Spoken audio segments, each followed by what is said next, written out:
الرحیم ریاض الصالحین 1165 نمبر حدیث مبارک تے اللہ مبارک یولا سوا 15 نمبر حدیث مبارک عن ابی ہریرہ رضی اللہ عنہ مشہور صحابی دے سیدنا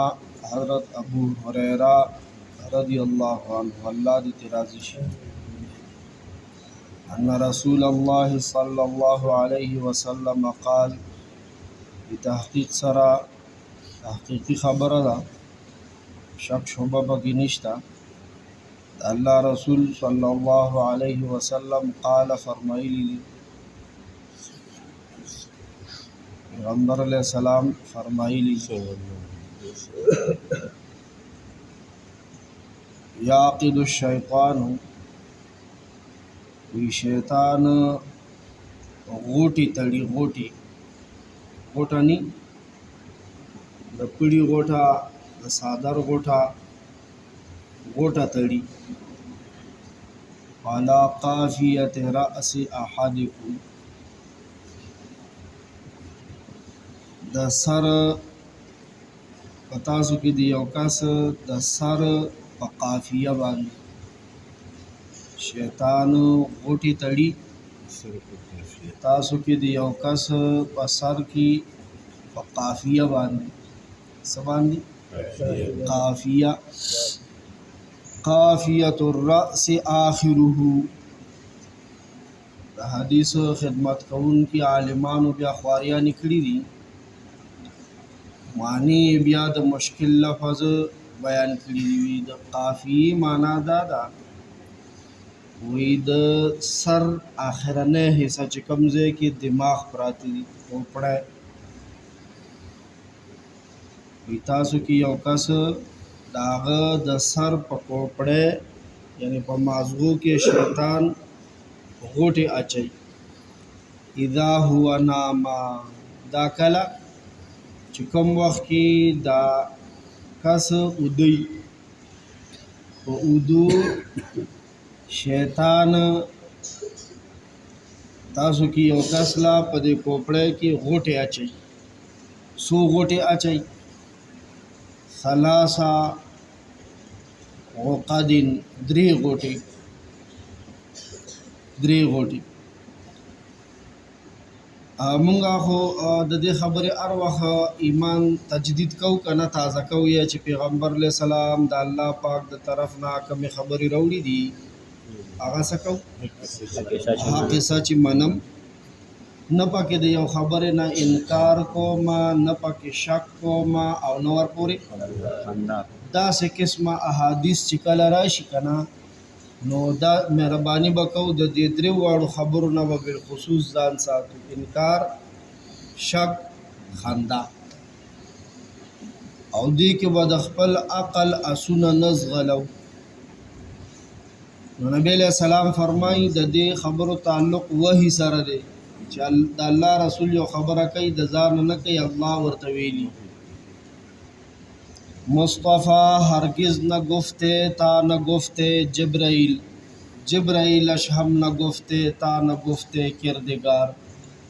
مصطفی صلی اللہ علیہ وسلم ترغی پوری گفت نہ کئی ترسو پوری چه ورته جبریل نی ویلی او جبریل هم تر هغه وخت پورې گفت نشي کوله تر څو پورې چې ورته پروردگار نی وي دا پیغمبر علیہ السلام دا خبره مونږ لراوړې ده چې لتاسو نکله یو کس د شي شیطان داغه په کوپړې کې درې غوټه اچي یضرب علی کل عقده او هر غوټه چې کله تړي اچي نو داسي اوټا پیدا سړې ویټا پای علیک لیل طویل وګداش پدلا ډیر ټیم دې سهار مانځتا اله اوس بانګ ویلو اله اوس زمو جمعات کې څوک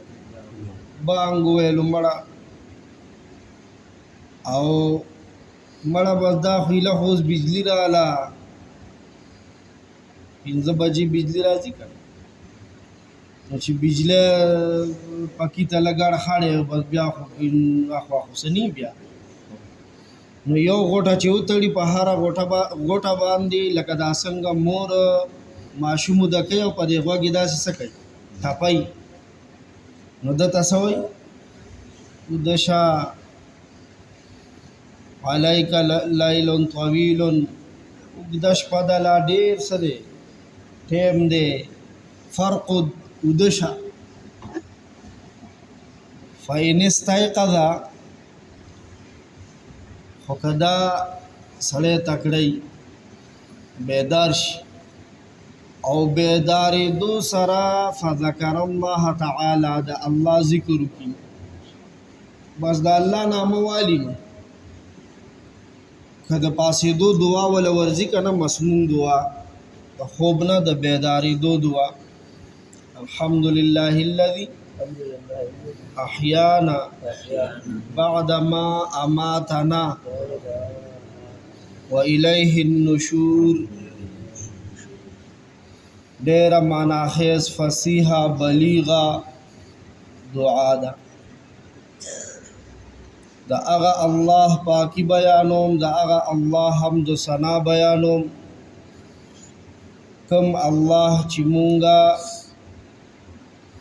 د مرګ نه بعد دوباره ژوندي کو خوب هم سره مرګ دی لنډې مرګ دی ډېر کرته هم په اودو باندې الله پاک روح ایثار کی دا روحونه په دې خوب کې وزي قرآن مجید ویلي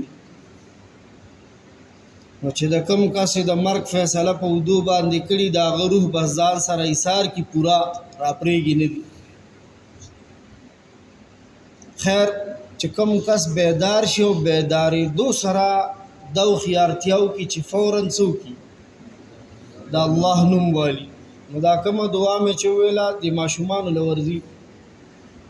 که دا یاد وي خو ډېره ښه خبره ده ګینې بسم الله چې دومره ووایي چې راپاسې وي الله بس کار وشو الله نامه خو هر چا له ورځي که دا هم نه ورځي نو بس بیا خو دا خو هر چا له ورځي نو چې د الله نامه والي انحلت عقدتن هغه دریو غوټو کې یو غوټه پرانیستلی شي فإن توضأ پاسي او داسې وکړو پاسېدو او داسې وکړو انحلت عقدتن دویمه غوټه اوس پړلی شوه د دماغ فإن صلى چې بیا دو رکاته منځو کې سنت بیا فرضو کې چې منځ پوره کې انحلت عقدتن د منځ سره هغه درېیمه غوټه هم اوس پړلی شي تاسو خو د سهار منځ ګزار یې زما په خیال دا شی به زیات محسوسوئ کال تیر شي کال راشي او د سهار د منځ مخ ونه ویني نو هغه کس به زه یم په دې پوه نه شي هغه هم پې پوهېږي خو پوهېږي نه فاصبح نشیطا طیب النفس نو دی سبا کی په داسې حال کې چې تر و تازه حشاش بشاشي او پاکیزه طبیعت والی پاکیزه طبیعت والی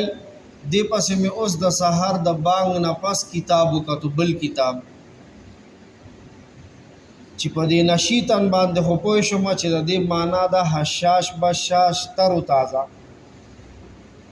خو په دې طیب النفس باندې پوه نه شوم نو بیا اکثر مونږ د مشرانو عالمانو کتابونه ورپسې راغلي د مشرانو استادانو عالمانو کتابونه مې چې راواخیست هغې کې لیکلي وو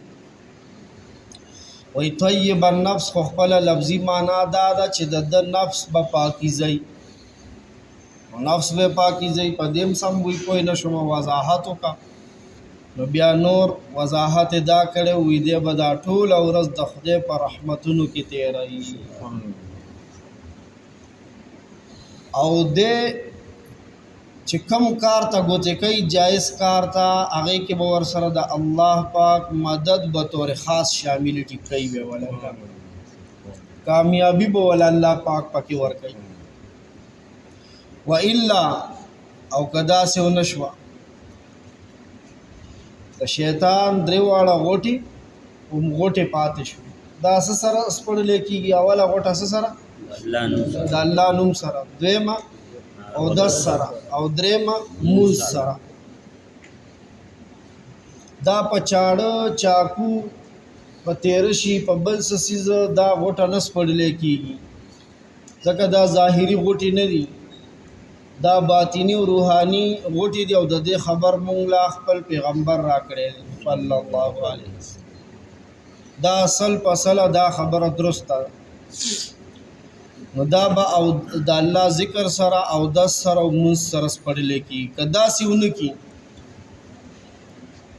یاد ساتئ دا د سحر د بانګ د سبا په وخت کې دا سترګې غړېدل نه، دا د هر انسان کېږي. ګینې تاسو ته تپوس وکړئ، چېرته په کال کې یو ځل د انسان وجود څه بې درد په دردونو کې وي، په ستړی ستومانه یا ستن لګولي یا ګولی چولي، نو خپل روټین نه بار شوی سړی تر 2 بجو باندې پورې درد او بیا والا انجکشن لګېدلی دی او څه شوی دی، دغه ټایم کیله نو په ځان نه دی خبر، خو بېله خبره او هغه سره سختي هم نشته دی. که نه تاسو تجربه وکئ، تاسو خو خیر منځګزار یې، تاسو خاص هم زر سترګې کولاویږي، د الله ذکر کوئ، پاسئ او دس کوئ، ځان برابروئ په ټایم باندې. تاسو خو ځانونه تللي چې یاره دومره وخت کې زه مانځه ته برابرېږم. خو دا چې کوم کسان مونځ بلکل نه کوي، تاسو دې سره نرمۍ سره مذاکره وکئ، یقین وکړه د دې هم سترګې غړي. خو بیا چې یو ځل سړی شیطان ته پاتې راشي، په بله ورځ پې بیا زوروري، په بله ورځ پې بیا نور زوروري، بیا پې پوره ورسور شي، پوره قابو پې بیا مومي. نو چې داسې نی اصبح خبیث النفس، دی به سبا کې په داسې حال کې چې د ده نفس به پلیت مرداري،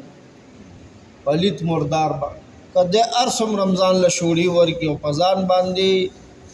سپریګان ومږي او ډېرې خوشبویانې ومږي که نه، دا 10 بجې چې کوم پاسې دی ډېره ځان سره کپړو سره ویښتو سره او د وجود سره، مړه د وجود د یو حصې دپاره باډي سپری او خوشبویانې او مړه کمې کیسې په ځان مږي. خو نه، زما پیغمبر فرمایلی دی صلی الله علیه وسلم چې د ده نفس پلیت مردار دی. کسلان سست پست به چستی به پکې ني او د سره به په هیڅ کار کې د الله پاک مدد ني، که دی هر څومره زور ولګوي، هنر ولګوي، او د سره د الله پاک مدد شامل حال ني. الله دې پوهې سره د عمل کولو توفیق راکړي. یا